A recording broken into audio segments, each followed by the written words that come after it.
ہے کہ آج تک بھی دنیا کی منڈیوں میں اور دنیا بھر کے اندر معروف و مشہور ہے، سعودیہ عربیہ اور خصوصاً بالخصوص مکۃ المکرمہ مدینۃ المنورہ کے اندر، وہاں کے لوگوں کے اندر پورا طور پر لوگوں کو دینے کا معاملہ، تطفیف صرف مال میں ہی نہیں بلکہ تطفیف ہر اعتبار سے ہر ایک چیز کے اندر داخل ہوگی۔ تطفیف مال میں اگر کوئی کسی طور پر کمی کرے گا، یہاں تک کہ اگر ایک شخص، آپ نے کسی کے ساتھ میں سودا کیا، معلوم کیا بھئی کتنا ریٹ ہے، لہذا طے ہو گیا 10 روپے کلو ہے، تو بہرحال اب 10 روپے کا جب طے ہو چکا ہے،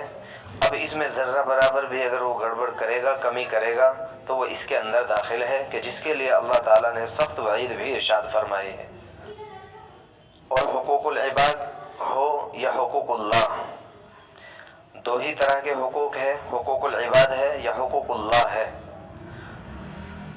تطفیف دونوں کے اندر دیکھی جائے گی۔ یہی وجہ تھی کہ حضرت عمر فاروق رضی اللہ تعالیٰ عنہ نے جب ایک شخص کو دیکھا کہ جلد بازی میں نماز پڑھ رہا تھا، آپ نے فرمایا تھا کہ آپ نے اللہ کے حق میں تطفیف کی ہے، اللہ کے حق میں ڈنڈی ماری ہے آپ نے۔ ایک ہے لوگوں کے حق میں ڈنڈی مارنا، لوگوں کے حق میں ڈنڈی مارنے کا مطلب چاہے تو وہ وزنی چیزوں میں ہو، چاہے کیل کر کے دی جانے والی چیزوں میں ہو، یا یہ کہ جس کا جو حق ہم پر تھا وہ حق ادا نہ کرنا، یہ بھی اس کے حق میں ڈنڈی مارنا ہے۔ حضرت شیخ عبد القادر جیلانی رحمۃ اللہ علیہ نے 2 واقعے اپنی کتاب غنیۃ الطالبین کے اندر تحریر فرمائے ہیں۔ ایک واقعہ تو یہ ہے کہ ایک بزرگ تھے، بہت نیک صالح انسان، انتقال کر گئے، تو دوسرے جب نیک صالح ساتھی نے ان کو خواب میں دیکھا تو معلوم کیا کیا بنا، تو ساتھی عرض کر رہے تھے کہ ہاں معاملہ تو بالکل نپٹ گیا تھا، میرا فیصلہ بھی ہو گیا تھا، لیکن جنت میں جب جانے کا مسئلہ آیا، اب جنت سے مراد کیا ہے؟ انسان کے مرتے ہی کیا جنت میں وہ چلا جاتا ہے؟ تو یہ معلوم تو یہ ہو رہا ہے، چونکہ حقیقت احادیث اور قرآن کی اگر دیکھتے ہیں تو یہی ہے کہ چونکہ ابھی تک جنت میں داخلہ تو کسی کا ہے نہیں، جنت میں تو معاملہ اخیر میں ہی ہوگا، جب قیامت قائم ہو جائے گی، انصاف ہو جائے گا، کون جنت میں جائے گا کون جہنم میں جائے گا۔ تو اس سے مراد جب بھی جہاں پر حدیث میں یا واقعات میں یہ مراد ہوتا ہے کہ جنت میں دیکھا گیا، یعنی راحتوں میں دیکھا گیا، جب اس راحت میں اور اس آرام میں اور اس جنت میں جانے کے لیے قدم بڑھایا تو مجھے روک دیا گیا، یہ کہہ کر روک دیا گیا کہ آپ نے فلاں پڑوسی سے ایک وقت میں ایک سوئی عاریت پر مانگی تھی، وہ سوئی آپ نے واپس نہیں کی تھی، آپ کا انتقال ہو گیا، جب تک آپ کی ورثہ اس سوئی کو اس پڑوسی کو واپس نہیں کر دیں گے اس وقت تک آپ داخل نہیں ہو سکتے۔ تو واقعی خوف اور خطرے کی بات ہے ہم لوگوں کے لیے کہ سوئی نہیں، جو لوگ پہاڑ کے پہاڑ ہی کھا جاتے ہوں، جو لوگ مشینوں کی مشینیں اور فیکٹریاں کی فیکٹریاں ہی جو ہے نگل جائے تو اس کا کیا معاملہ ہو۔ ایک اور اہم واقعہ انہوں نے تحریر فرمایا ہے، حضرت شیخ عبد القادر جیلانی رحمۃ اللہ علیہ، وہ تحریر کر رہے ہیں یہ واقعہ، انہوں نے دوسرا واقعہ یہ تحریر فرمایا ہے کہ ایک نیک صالح انسان اور تھے، دعوت ہوئی، دعوت کھانے کے بعد جب وہ واپس جا رہے تھے گھر کی طرف تو راستے میں کسی کھیت سے ایک تنکا نکالا، ایک تنکا لیا اور اس سے جاڑ کریدتے ہوئے چلے گئے۔ تو بہرحال انہوں نے بھی یہی بتایا خواب میں آنے والے شخص کو کہ مجھے روک دیا گیا اس بنیاد پر کہ اللہ تعالیٰ کی جانب سے یہ سوال کر دیا گیا کہ تم نے بغیر اجازت کے ان کی کھیت سے ایک چھوٹی سی جو ہے لکڑی جس کی کوئی بھی حیثیت نہیں ہے ہماری نظر میں، بہرحال آپ نے وہ بغیر اجازت کے لی تھی، اس کے لیے آپ کو اجازت نہیں دی جا سکتی۔ یقیناً حرام مال کا معاملہ بہت اہم ہے، ایک نوالا اگر پیٹ کے اندر حرام چلا جاتا ہے 40 دن تک دعا قبول نہیں ہوتی۔ 9 روپے 10 روپے کی ایک چیز ہم خرید رہے ہیں، 10 روپے کا ایک کرتا ہم نے خریدا ہے، اس میں 9 روپیے تو بالکل حلال تھے، 1 روپیہ حرام تھا۔ جب تک وہ کرتا جسم پر رہے گا، جتنی بھی زندگی بھر اس کے اندر نماز پڑھے گا تمام کی تمام غیر مقبول ہے، نمازوں کو منہ پر اس کے لپیٹ کر مار دیا جائے گا اور جاتا رہے گا۔ تو بہرحال مطففین کے اندر مال کا معاملہ بھی آتا ہے کہ مال میں تطفیف کرنا۔ اب اسی طور پر ایک مزدور ہے، مزدور کے لیے یہ طے کر دیا گیا، نوکری کے لیے جب رکھا گیا یہ طے کر دیا گیا ہے یہ 8 گھنٹہ ہے، اس 8 گھنٹے میں ہمیں کمپنی کا کام کرنا ہے، لیکن یہ اس 8 گھنٹے میں بہرحال 1 اور 2 گھنٹہ یا 2 منٹ یا 50 منٹ جتنا بھی، جس کی اجازت کمپنی نے نہیں دی ہے۔ کچھ چیزوں کی بہرحال اجازت اگر لے لی گئی ہے، نماز کی اجازت آپ نے لے لی ہے، کھانے کی اجازت دے دی گئی ہے، آرام کی اجازت دے دی گئی ہے، اس کے بعد بھی اگر ہم اپنے آپ اس کمپنی کے وقت کو ضائع کرتے ہیں فون پہ لگ کر یا کسی دوسری چیزوں میں لگ کر، تو یہ بھی ہے تطفیف کرنے والا مالک کے حق میں کہ جس کو کل قیامت کے دن پکڑا جائے گا۔ مالک مزدور کے ساتھ میں اس نے کام کیا، خوب دل لگی کے ساتھ کیا، خوب بہترین طریقے سے کام کو مکمل کر دیا ہے، لیکن اب پیسہ دینے میں اس کے ساتھ میں تطفیف کا معاملہ کر رہا ہے۔ تو بہرحال تطفیف ایک بہت بڑا موضوع اپنے اندر لیے ہوئے ہیں۔ مطففین ویل کہتے ہیں تباہی کو بھی اور بربادی کو بھی، لغوی معنی ویل کے لغوی معنی ہے تباہ اور برباد ہو جانے کے۔ ویل ایک حصہ اور ایک گھاٹی اور ایک جگہ ہے جہنم کے اندر بھی، جس سے مراد ہے مطففین کا جو ٹھکانہ ہے۔ مطففین یعنی لوگوں کے حق کو برباد کر دینے والے، لوگوں کے مال کو ضائع کر دینے والے۔ یہاں تک کہ اگر ہمارے پاس کوئی چیز ہے اور اس کے اندر ہمیں اس کو فروخت کرنا ہے، اس میں کوئی عیب ہے، کوئی مسئلہ ہے، لوگوں کو ظاہر کرنا، بتانا، یہ اہم ذمہ داری ہے۔ حضرت امام اعظم ابو حنیفہ رحمۃ اللہ علیہ کا کاروبار تھا کپڑے کا۔ بہرحال ایک تھان تھا، سردی کے زمانے کا، سردی کا جو ہے کپڑا تھا، اور بھی بہت سے کپڑے رکھے تھے۔ ضرورت سے جب آپ جاتے تو آپ کا جو نوکر تھا، آپ کے یہاں پر جو کام کرنے والا تھا، آپ اس کو بتا کر چلے جاتے۔ اس موقع پر بھی آپ نے بتایا تھا کہ دیکھو یہ جو تھان ہے اس میں فلاں کمی ہے، بیچنا تو آپ کو اتنے کا ہی ہے لیکن بتا دینا ہے، صرف اس کی مرضی وہ لے یا نہ لے۔ بہرحال آپ گئے، پیچھے سے کسٹمر آئے اور آپ کے سامان میں سے وہ چیز بھی فروخت ہو گئی۔ آپ جب تشریف لائے تھے آپ نے معلوم کیا اس کام کرنے والے شخص سے کہ کیا ہوا، کیا کیا بکا، کہ حضرت فلاں چیزیں بک گئی اور وہ تھان میں بک گیا ہے، کہ کیا تم نے بتا دیا تھا؟ کہ نہیں میں بتانا بھول گیا۔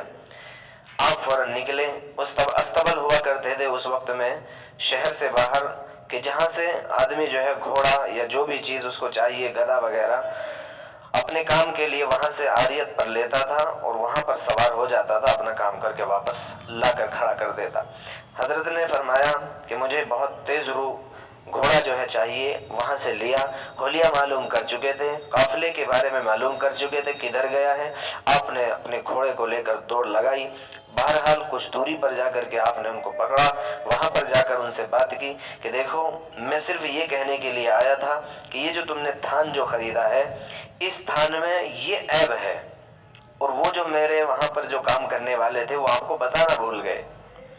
میں صرف یہ کام کے لیے آیا ہوں، کہ یہ بتانے کے لیے آیا ہوں کہ یہ عیب اس کے اندر موجود ہے۔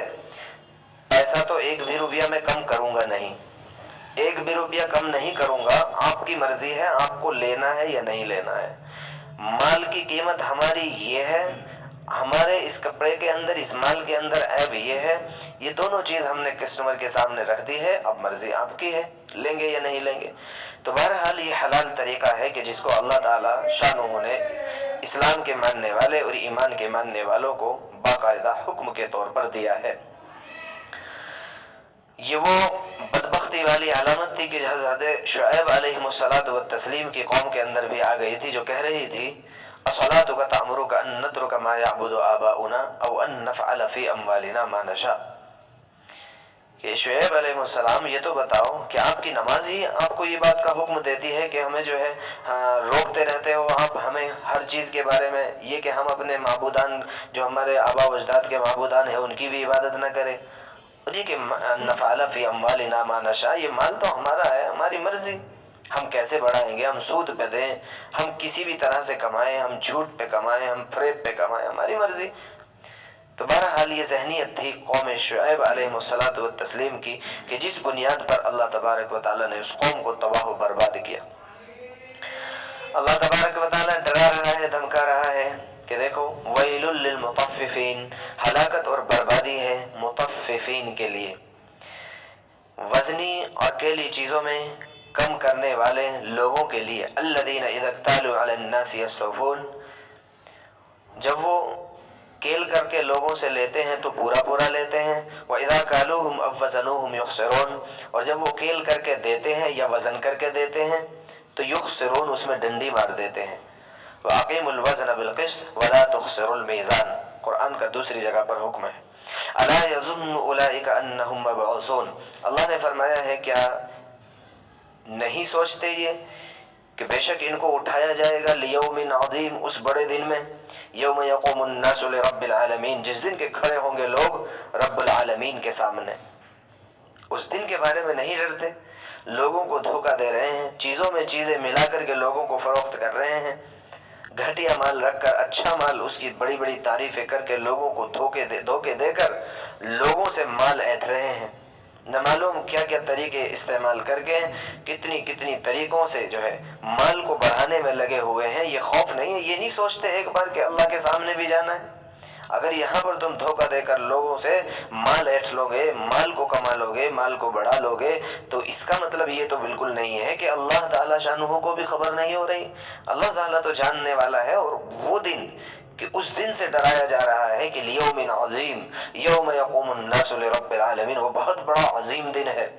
ایسا عظیم دن ہے کہ لوگ کھڑے ہوں گے۔ حضور اکرم صلی اللہ تعالیٰ علیہ وسلم نے ارشاد فرمایا ہے کہ تم لوگ آؤ گے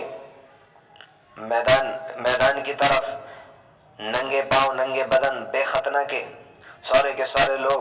اپنی مصیبت میں گرفتار ہوں گے۔ سورج کا معاملہ یہ ہوگا کہ بالکل ایک نیزہ یا دو نیزے کے برابر جو ہے سر کے اوپر لا کر کے کھڑا کر دیا جائے گا، ایسے کھول رہا ہوگا دماغ کہ ہانڈی کی طرح اس کی آواز نکل رہی ہوگی، ایسی پریشانی اور مصیبتوں کے اندر انسان گھرا ہوا ہوگا۔ اور اس وقت عالم یہ ہوگا کہ انسان جو ہے پسینوں کے اندر شراب، اور جتنی اس کی بدعمالیاں اسی کے مطابق، کسی کا پسینہ، حضور اکرم صلی اللہ علیہ وسلم فرما رہے ہیں، کسی کا پسینہ پنڈلیوں تک، کسی کا گھٹنوں تک، کسی کا ران تک، کسی کا اس سے بھی اوپر، کسی کا ناک تک، یہاں تک کہ آپ نے فرمایا کہ کسی کی تو لگام بنی ہوگی اس پسینے کی۔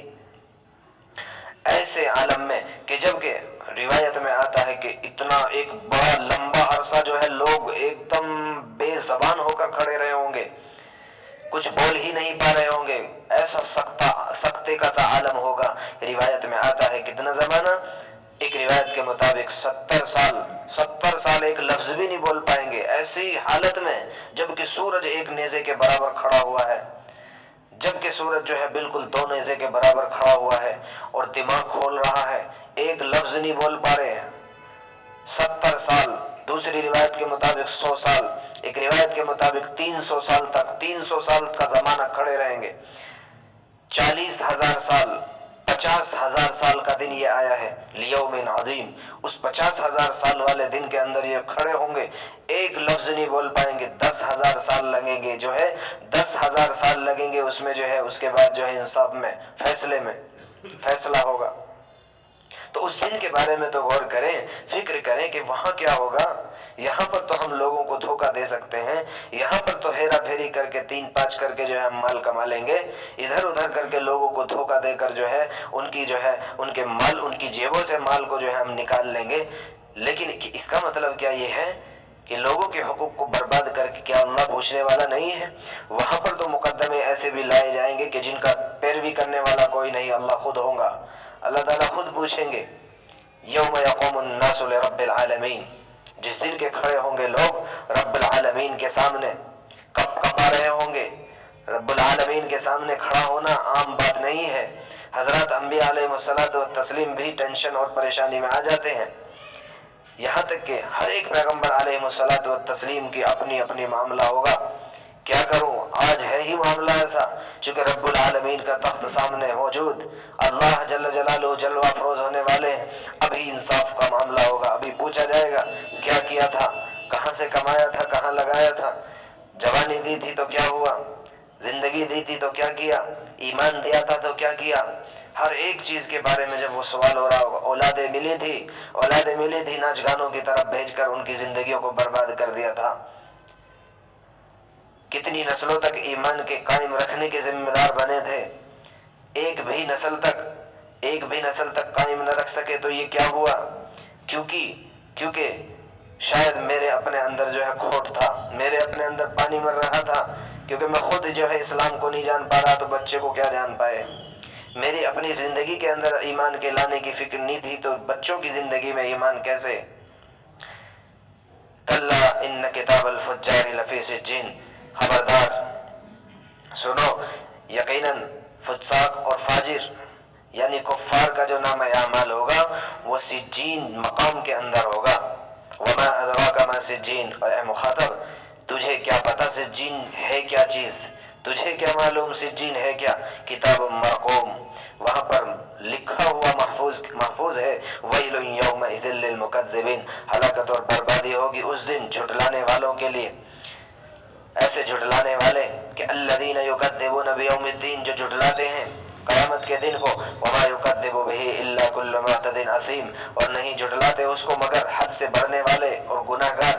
جو حد سے زیادہ بڑھنے والے ہیں وہی جھٹلا پاتے ہیں، ورنہ تو ذرا سی بھی اگر عقل ہے، ذرا سا بھی اگر سوچ رکھتا ہے، ذرا سی بھی اگر عقل سلیم رکھتا ہے تو وہ اس بات کے اوپر مصر نہیں رہ سکتا کہ نہیں قیامت کا دن نہیں ہوگا، وہ اس بات ہی کا اقرار کرے گا نہیں موجود ہے، چونکہ ایسا ہو ہی نہیں سکتا انصاف نہ ہو۔ انصاف تو دنیا میں بھی ہوتا ہے، تو ظاہر سی بات ہے ایک انسان جب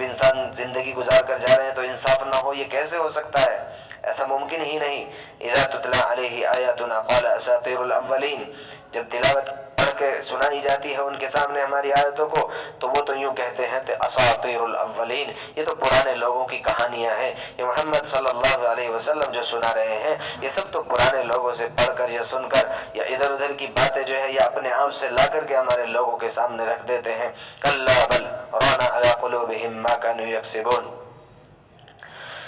بات یہ نہیں ہے کہ یہ جھٹلا جو رہے ہیں، کیوں جھٹلا رہے ہیں، اس لیے جھٹلا رہے ہیں کہ یہ اعتدال والے نہیں ہیں، یہ حد سے بڑھنے والے ہیں اور گناہ گار فساق اور فاجر ہیں، کذاب ہیں، جھوٹے ہیں۔ کلا بل ران علی قلوبہم، اصل بات یہ ہے کہ ان کے دلوں پر مہر لگ چکی ہے، زنگ آ گیا ہے۔ دل کے اوپر زنگ آنے کی ایک بہت اہم علامت علماء کرام مفسرین کرام نے لکھی ہے کہ جب دل اس بات کے اوپر تیار نہ ہو کہ اچھائی کروں، جب دل کے اندر یہ باتیں آنے لگے کہ برائی کرو اور برائی کرنے میں بھی ذرا خطر محسوس نہ کر رہا ہو، بے خوف ہو کر برائی پر برائی کر رہا ہو، تو اب سمجھ لینا چاہیے اب زنگ آنا شروع ہو گیا ہے۔ حدیث میں آتا ہے ایک انسان جب اللہ کی نافرمانی کرتا ہے تو اللہ تعالیٰ کی طرف سے اس کے دل کے اوپر جو ہے ایک سیاہ نقطہ لگ جاتا ہے، دوسری برائی کرتا ہے تو وہ بڑھتا چلا جاتا ہے، یہاں تک کہ ایک وقت آتا ہے کہ بالکل سیاہ دل ہو جاتا ہے، جس کو کہتے ہیں نا کہ لوگوں کا دل سیاہ ہو چکا ہے، اس کا دل سیاہ ہو چکا ہے، اس کو صحیح بات سمجھ نہیں آتی، پھر اس کو صحیح نہیں سمجھ آتی، پھر اس کو حق نہیں ہضم ہوتا، پھر وہ الٹی باتیں کرنے لگتا ہے، پھر وہ اللہ کے اوپر بھی اعتراض کرنے لگتا ہے، پھر وہ اللہ کے قرآن پر بھی اعتراض کرنے لگتا ہے۔ فجار، فساق، نافرمان، کفار، ان کے جو نام اعمال ہوں گے وہ سجین میں ہوں گے۔ ایک مقام ہے سجین، ایک ہے علیین، یہ دو مقام ہے۔ کہاں پر ہے؟ حضرت برا بن عازب رضی اللہ تعالی عنہ روایت کرتے ہیں، فرمایا رسول اللہ صلی اللہ علیہ وسلم نے کہ فجار اور فساق جو ہے، نافرمانوں اور کافروں کے جو نام اعمال ہے اور ان کی روحیں بھی، یہ سجین ایک قید خانہ ہے، سجین ایک قید خانہ ہے جو 7ویں زمین کے نیچے ہے، لہٰذا ان کی روحیں جب انسان مر جاتا ہے اور ان کا نام اعمال وہیں پر رکھا جاتا ہے۔ علیین وہ مقام ہے کہ جہاں پر ایمان والے اللہ کے فرما برداروں کی روحیں اور ان کے نامہ اعمال ہوتے ہیں، وہ 7ویں آسمان پر ہے، عرش کے بالکل نیچے۔ جنت اور دوزخ کہاں ہے؟ حضرت عبداللہ بن سلام رضی اللہ تعالی عنہ فرماتے ہیں، ان کی روایت کے مطابق حضور پاک صلی اللہ علیہ وسلم نے ارشاد فرمایا کہ جنت اوپر 7ویں آسمان پر ہے، جہنم 7ویں زمین کے نیچے ہے۔ ان تمام روایات کے مطابق بھی جو پہلے بھی آئی ابھی بھی ہے، بہرحال چونکہ اللہ کے رسول صلی اللہ علیہ وسلم نے بھی ارشاد فرمایا، خوب وضاحت فرمائی، اللہ نے بھی فرمایا ہے کہ یہ آسمان، یہ چاند، سورج، ستارے دہکتے ہوئے طور پر جو ہے ان کو سب کو انگارے کے طور پر سمندر میں ڈال دیا جائے گا۔ یہ ساری کی ساری روایتیں سامنے رکھ کر معلوم ہوتا ہے کہ جہنم بالکل نیچے ہی ہے، اور یہ سارا کا سارا حصہ بھی جہنم ہی کا ایک حصہ بن جائے گا، چونکہ روایت میں ہے کہ یہ سورج، چاند، سورج، ستارے، یہ سارے کے ساروں کو سمندر میں ڈال دیا جائے گا۔ اس کے بعد ایک ہوا چلائی جائے گی جس کی وجہ سے یہ پورا کا پورا ایک دہکتا ہوا،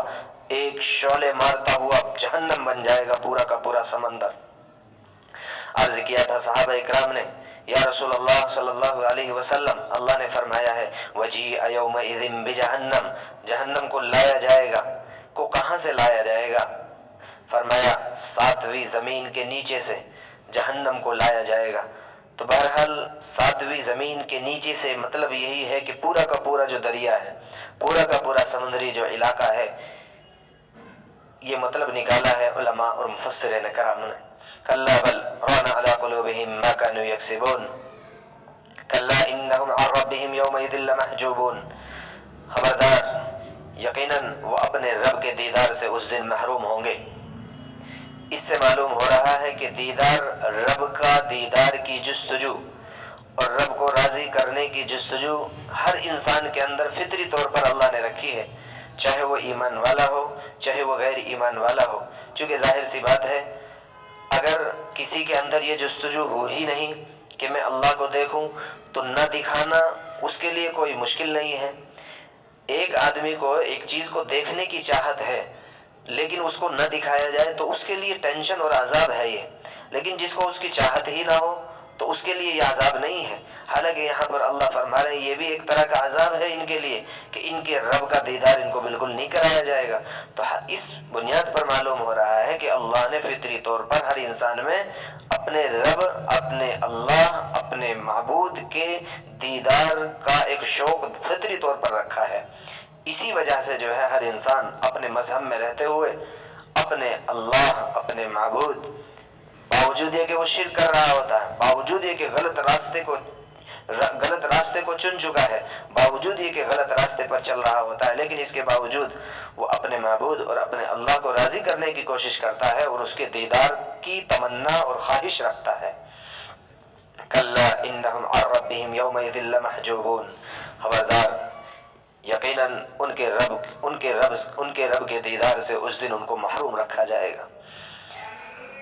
اللہ رب العزت عمل کی توفیق۔ ثم انہم لصال الجحیم، بہرحال فیصلہ کر کے اس دن جہنم میں ڈال دیا جائے گا۔ ثم یقال هذا الذی کنتم بہ تکذبون، اور ان کے عذاب کو بڑھانے کے لیے یوں کہا جائے گا یہ ہے وہ جس کو تم جھٹلاتے تھے، جس میں تم پڑے ہو اور اب پکار کر رہے ہو، چیخ و پکار ہو رہی ہے، پریشانی تمہارے سروں پر کھڑی ہو چکی ہے، اب دیکھو کہ کیا سچ تھا اور کیا غلط، کیا جھٹلایا جانے قابل تھا، کیا اس کو مان لیا جانے کے قابل تھا۔ کلا ان کتاب الابرار لفی علیین۔ آگے اللہ تبارک و تعالی نے نیک لوگوں کے نام اعمال کو ارشاد فرمایا ہے، کلا، اور یقیناً سچ بات یہ ہے کہ بے شک نیک لوگوں کا نام اعمال علیین میں ہوگا۔ وما ادراک ما علیون، اے مخاطب کیا تجھے معلوم ہے علیون ہے کیا؟ کتاب مرقوم، ایک دفتر ہے محفوظ لکھا ہوا، یشہدہ المقربون، اس پر قریبی فرشتے نگراں ہے، دیکھ رہے ہیں۔ علیین کیا ہے اور سجین کیا ہے؟ حضرت براء بن عازب رضی اللہ تعالی عنہ کی ایک طویل حدیث ہے جس کا مفہوم یہ ہے، فرماتے ہیں اللہ کے رسول صلی اللہ علیہ وسلم نے ارشاد فرمایا کہ جب کسی نیک بندے کی روح کو قبض کرنے کا حکم ہوتا ہے اللہ تعالی شانہ کا، تو اس کے روح کے قبض کرنے کے لیے فرشتوں کی ایک بڑی جماعت اس کے پاس موجود ہوتی ہے، تحت نگاہ اس کے ارد گرد بیٹھ جاتے ہیں، بہت خوبصورت چہرے والے،